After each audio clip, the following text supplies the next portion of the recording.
ತಿಳಿಸಿರುವಂಥದ್ದು. ಅದು ಕೂಡ ಬಹಳ ಪ್ರಮುಖವಾಗಿ ಬಿಹಾರದಲ್ಲಿ ಕ್ಷಿಪ್ರ ರಾಜಕೀಯ ಕ್ರಾಂತಿ ಆಗಿದೆ.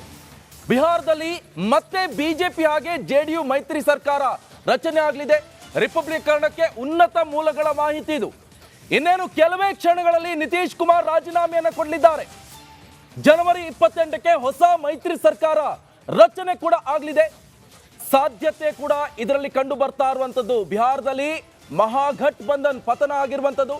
ಜೆಡಿಯು ಶಾಸಕರೊಂದಿಗೆ ಸಂಜೆ ಮಹತ್ವದ ಸಭೆ ಕೂಡ ನಡೆಯಲಿದೆ. ಶಾಸಕರೊಂದಿಗೆ ಚರ್ಚೆಯನ್ನು ನಡೆಸಲಿದ್ದಾರೆ ನಿತೀಶ್ ಕುಮಾರ್ ಅವರು. ಇನ್ ಕೇಸ್ ಆದರೆ ಭಾನುವಾರವೇ ಪ್ರಮಾಣ ವಚನವನ್ನು ಸ್ವೀಕಾರ ಮಾಡಲಿದ್ದಾರೆ ನಿತೀಶ್ ಕುಮಾರ್ ಅವರು. ಇನ್ ಕೇಸ್ ಏನಾದರೂ ಪ್ರಮಾಣ ವಚನವನ್ನು ಸ್ವೀಕಾರ ಮಾಡಿದ್ರೆ 7ನೇ ಮುಖ್ಯಮಂತ್ರಿ ಆಗ್ತಾರೆ. 7ನೇ ಮುಖ್ಯಮಂತ್ರಿಯಾಗಿ ಪ್ರಮಾಣ ವಚನವನ್ನು ಸ್ವೀಕಾರ ಮಾಡಲಿದ್ದಾರೆ ನಿತೀಶ್ ಕುಮಾರ್ ಅವರು. ರಿಪಬ್ಲಿಕ್ ಕನ್ನಡಕ್ಕೆ ಉನ್ನತ ಮೂಲಗಳ ಮಾಹಿತಿ ಇದು. ಈ ಬಗ್ಗೆ ಹೆಚ್ಚಿನ ಡೀಟೇಲ್ಸ್ ಅನ್ನು ಕೊಡ್ತಾರೆ ನಮ್ಮ ದೆಹಲಿ ಪ್ರತಿನಿಧಿ ನಟೇಶ್. ನೇರ ಸಂಪರ್ಕದಲ್ಲಿ ಜಾಯ್ನ್ ಆಗಿದ್ದಾರೆ.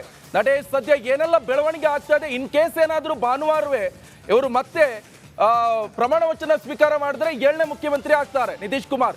ಸದ್ಯ ಏನು ಅಪ್ಡೇಟ್ಸ್ ಲಭ್ಯವಾಗ್ತಾ ಇದೆ?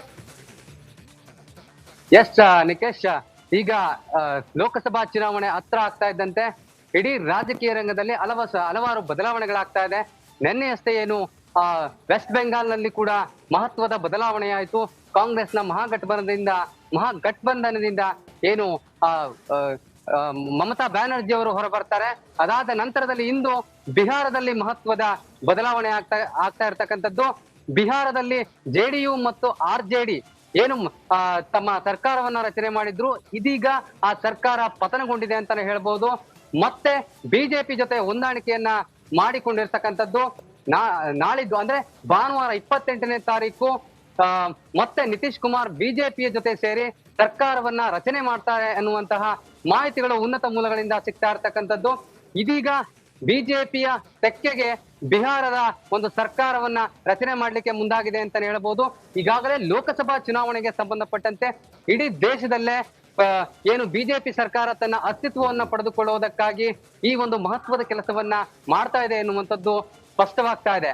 ಇನ್ನು RJD ಮತ್ತು JDU ಗೊಂದಲಕ್ಕೆ ಭಾನುವಾರ ಅಂದ್ರೆ ಈಗಾಗಲೇ ತೆರೆ ಬಿದ್ದಿರ್ತಕ್ಕಂಥದ್ದು. ಭಾನುವಾರ ಇದಕ್ಕೆ ಸ್ಪಷ್ಟ ಉತ್ತರ ಸಿಗುತ್ತೆ ಅಂತಾನೆ ಹೇಳ್ಬೋದು. ಮತ್ತೆ 7ನೇ ಬಾರಿ ನಿತೀಶ್ ಕುಮಾರ್ ಅವರು CM ಆಗಿ ಪ್ರಮಾಣ ವಚನ ಸ್ವೀಕರಿಸ್ತಾರೆ ಎನ್ನುವಂತಹ ಮಾಹಿತಿ ಸಿಗ್ತಾ ಇರ್ತಕ್ಕಂಥದ್ದು. Nitish, okay, thank you Natesh ನಿಮ್ಮೆಲ್ಲ ಡೀಟೇಲ್ಸ್ಗೆ.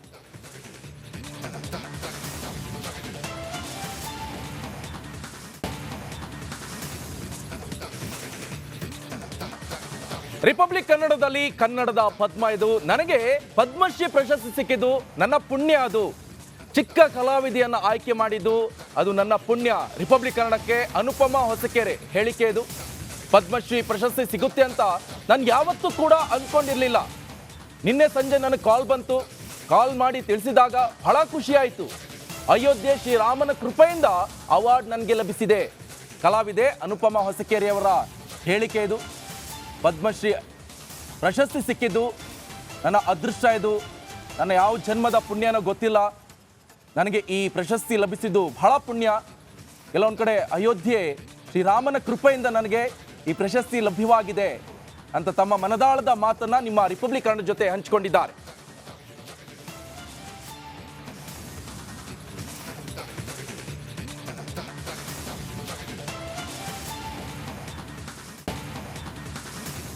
ಕೇಂದ್ರ ಸರ್ಕಾರ ಪದ್ಮಶ್ರೀ ಅವಾರ್ಡ್ ಘೋಷಣೆ ಮಾಡಿದೆ. ಅದರಲ್ಲಿ ಕರ್ನಾಟಕದ 9 ಕಲಾವಿದರಿಗೆ ಪದ್ಮಶ್ರೀ ಅವಾರ್ಡ್ ದೊರೆತಿದೆ. ನಮ್ಮ ಜೊತೆ ಈಗ ಧಾತು ಪೆಪರೇಟಿ ಥಿಯೇಟರ್ನ ಸಂಸ್ಥಾಪಕಿ ನಿರ್ದೇಶಕಿ ಅನುಪಮ ಹೊಸಕೆರೆ ಇದ್ದಾರೆ. ಅವರೇ ಮಾತಾಡ್ಸೋಣ. ಮೇಡಮ್, ಕಂಗ್ರ್ಯಾಚುಲೇಷನ್, ನಿಮಗೂ ಅವಾರ್ಡ್ ದೊರೆತಿದೆ ಪದ್ಮಶ್ರೀ. ಏನು ಹೇಳ್ತೀರಿ ಮೇಡಮ್ ಅಂತ? ಬಹಳ ಸಂತೋಷ ಆಗಿದೆ. ಇದು ಅನ್ಎಕ್ಸ್ಪೆಕ್ಟೆಡ್ ಅವಾರ್ಡ್. ನಾನು ಬಾಗಿದ್ದೀನಿ ನಮ್ಮ ದೇಶಕ್ಕೆ, ನಮ್ಮ ರಾಜ್ಯಕ್ಕೆ, ನಮ್ಮ ಜನರಿಗೆ, ಈ ಕಲೆಗೆ, ನನ್ನ ಗುರುಗಳಿಗೆ, ನನ್ನ ಸಂಸಾರಕ್ಕೆ. ಎಲ್ಲರೂ ಇದರಲ್ಲಿ ಭಾಗಿಗಳು, ನನ್ನ ಸಹಪಾಠಿಗಳಿದ್ದಾರೆ. ಅದೇ ನಾನು ಹೇಳಿದ್ನಲ್ಲ, ಇದು ಶೇರ್ಡ್ ಅವಾರ್ಡ್. ಇದು ನಾನು ಆ ಎಂಡಲ್ಲಿ ಎಲ್ಲೋ ಇದ್ದೀನಿ, ಆ ಮುಖ ಕಾಣುತ್ತೆ, ಅದಕ್ಕೆ ಅದಕ್ಕೆ ಕೊಟ್ಟಿದ್ದಾರೆ. ಆದರೆ ಇದು ನಮ್ಮ ರಾಜ್ಯಕ್ಕೆ ಒಂದು ಹೆಮ್ಮೆಯ ಅವಾರ್ಡು. ಯಾಕಂದರೆ ಬೊಂಬೆ ಆಟ ಕಲೆ ಬಹಳ ಪ್ರಾಚೀನವಾಗಿರೋದು. ಇದರಲ್ಲಿ ನಾನು ದೇಶಗಳಲ್ಲಿ ನಾನಾ ಕಡೆ ಹೋಗಿದ್ದೀನಿ, ಎಲ್ಲ ಕಡೆ ಪರಿಶೀಲನೆ ಮಾಡ್ಕೊಂಡು ಬಂದಿದ್ದೀನಿ, ಮಾತಾಡಿದ್ದೀನಿ ಸ್ಕಾಲರ್ಸ್ ಜೊತೆ. ನಮ್ಮ ರಾಜ್ಯದಲ್ಲಿ ಇರೋ ಅಷ್ಟು ವೆರೈಟೀಸು ನಮ್ಮ ರಾಜ್ಯದಲ್ಲಿ ಇರೋವಷ್ಟು ವಿನ್ಯಾಸ, ನಮ್ಮ ರಾಜ್ಯದಲ್ಲಿ ಇರೋವಷ್ಟು ಅಲಂಕಾರ ಅಂದರೆ ಜ್ಯುವೆಲ್ರಿ ಡಿಸೈನು ಇದು ಎಲ್ಲೂ ಇಲ್ಲ. ಹೀಗಾಗಿ ಅದರ ಮೂಮೆಂಟ್ ಎಷ್ಟು ಸಿಗುತ್ತೆ ನಮ್ಮ ಬೊಂಬೆಗಳಲ್ಲಿ ಅಂದರೆ ನಾವು ಏನು ಬೇಕಾದ್ರೂ ಮಾಡಿಬಿಡ್ಬೋದು. ಈ ನಾಲೆಡ್ಜ್ ಸಿಸ್ಟಮ್ ಇದೆ.